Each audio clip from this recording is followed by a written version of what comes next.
What's going on, people? We are Tottenham TV here, back here for another Tottenham update. We've got a few bits and pieces following on from the update we did bring to you yesterday, and let's get straight into it. And the first one is from Football London. Steven Bergwijn has a big role to play at Tottenham, whilst Eric Lamela and Lucas Moura could depart Spurs this summer. So signalling that we haven't seen the last of Steven Bergwijn. I think that makes sense, considering that Bergwijn's age, 23 years of age, I think he's still got a lot more to show in the Spurs show. We haven't seen the best of him, that's for sure.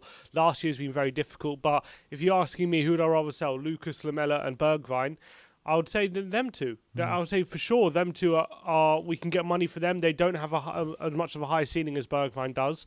And like you could argue Lucas and Lamela might right now be better players than Bergwijn. You could argue it, but I think Bergwijn has got a lot more scope to improve, and at such a young age, I think we've just got to be a bit more patient, and I think he's got so much more to give. He's got a lot of quality. All he just needs is that confidence back, and I'm sure he'll be a big player for us. Yeah, look, I completely agree, and not more to add on that.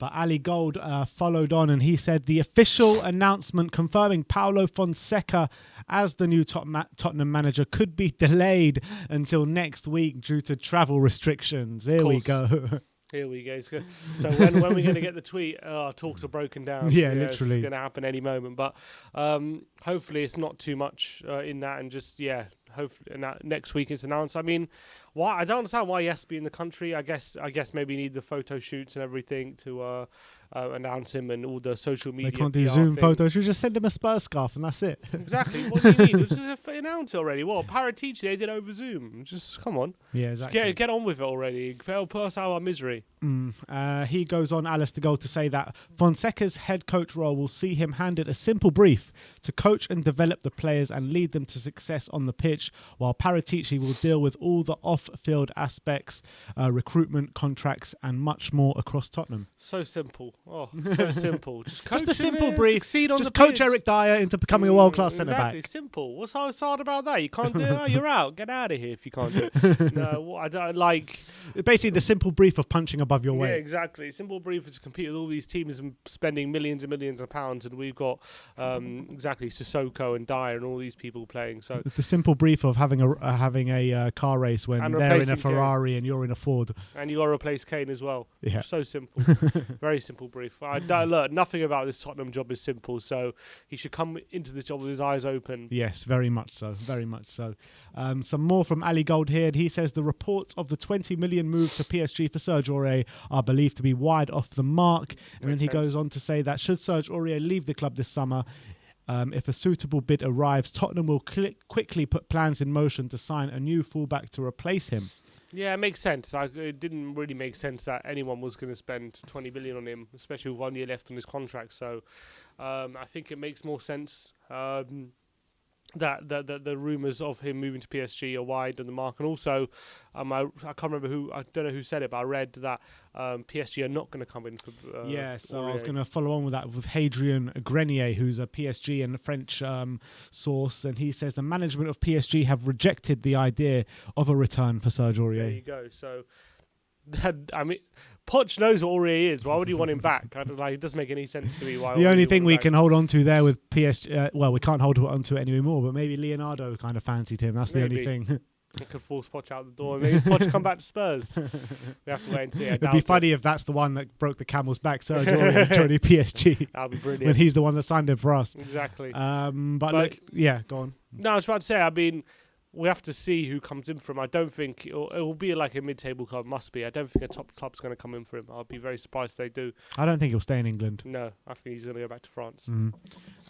Sky Sports. This is one that we covered the other day, saying Watford are closing in on the signing of Danny Rose on a free transfer after his release from Tottenham. Not much to speak about there. I mean, we just wish him all the best, don't we? After 14 years of service. Yeah, this one seems to be moving along nicely. So hopefully Danny can try and get his confidence back, because it's been a tough few years for him. And we all just want to see him do well. And even if it's not on the Spurs show, I want to see him play with confidence again. Moving on to Dan Kilpatrick, and he says there is real faith at Spurs in Fabio Paratici, and his role is expected to be wider than the previous sporting directors like Camoli and Baldini.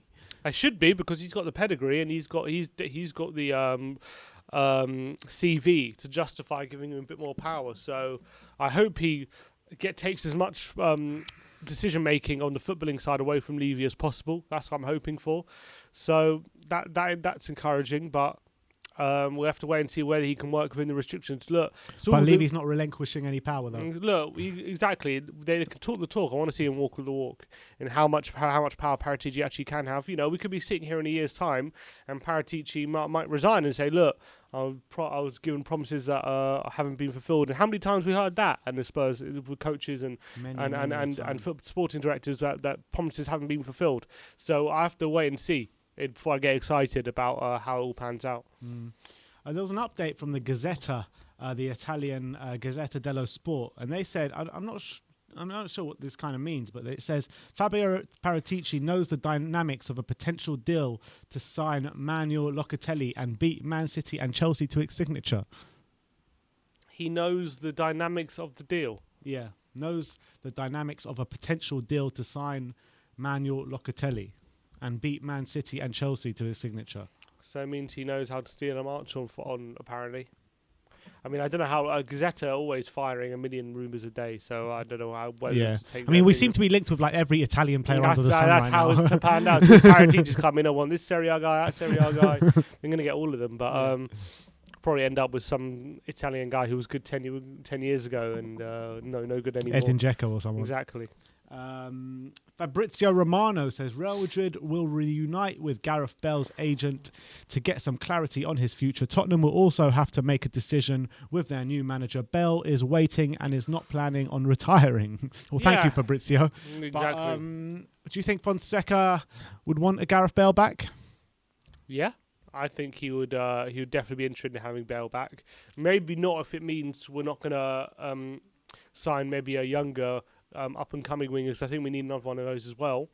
But I think if the opportunity came to get Bale back as well for another season, I think Fonseca would jump at the chance, and Fonseca might know the best way to get Bale into positions where he can really make a difference in the final third. I think he can maybe manoeuvre that situation because he was very good at, despite the fact that Roma struggled at large parts last season, though, he did get the best out of Mkhitaryan, Pedro and Dzeko at times, and they're not as good as Bale, so he definitely has a bit of pedigree in that sense.